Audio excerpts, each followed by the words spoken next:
নবীজি বলেছেন, আমি ওই ব্যক্তির জন্য জান্নাতের মধ্যখানে প্রাসাদ আল্লাহর কাছ থেকে পাইয়ে দেওয়ার দায়িত্ব নিলাম। আমি গ্যারান্টি দিচ্ছি আল্লাহর কাছ থেকে আমি তাকে জান্নাত পাইয়ে দিব।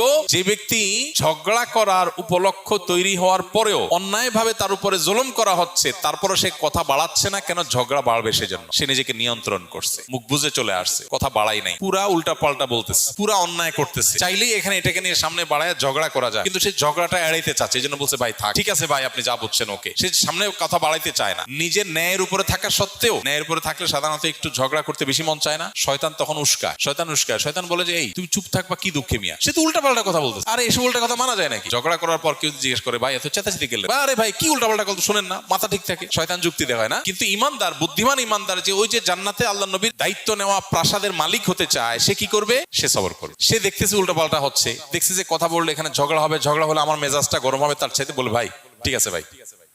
ওয়াইদা খাতাবাহুমুল জাহিলুনা ক্বালু সালামা। জাহেলদের সাথে কথা বললে বলবে সালাম। এই মানুষটা খুব কম সমাজে, এই মানুষের সংখ্যা খুব, কারণ জান্নাতি মানুষ তো কম হবে।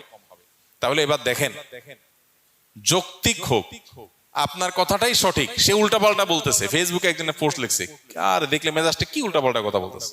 এই জন্য আপনি কমেন্ট বক্সে গিয়া তার গোষ্ঠী উদ্ধার করে গালিগালাজ দিল, সে আবার আপনার গোষ্ঠী উদ্ধার করে, আপনি আবার তার দাদার গোষ্ঠী উদ্ধার করলেন। এভাবে আস্তে আস্তে সামনে বাড়তে থাকলো। বুদ্ধিমানের কাজ সম্ভব হলে যৌক্তিক ভাবে পারলে তাকে বুঝালাম, আর যদি মনে হয় বুঝাতে গিয়ে উল্টা বরং আমারই মেজাজ গরম হবে একটু পর, তার চাইতে ভালো বলবো ভাই ঠিক আছে আপনারটা নিয়ে আপনি থাকেন, মুস্কি হাসি দিয়ে চলে আসবো।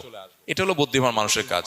ওয়াইজা খাতাবাহুমুল জাহিলুনা ক্বালু সালামা। জাহেলদের সাথে কথা বলবো ভাই সালাম, সালাম ভাই সালাম, থাকো তুমি, আমি ঝগড়াতে নাই। ইমানদারে তো ফালতু সময় না বসে বসে তেনা পেঁচাবে।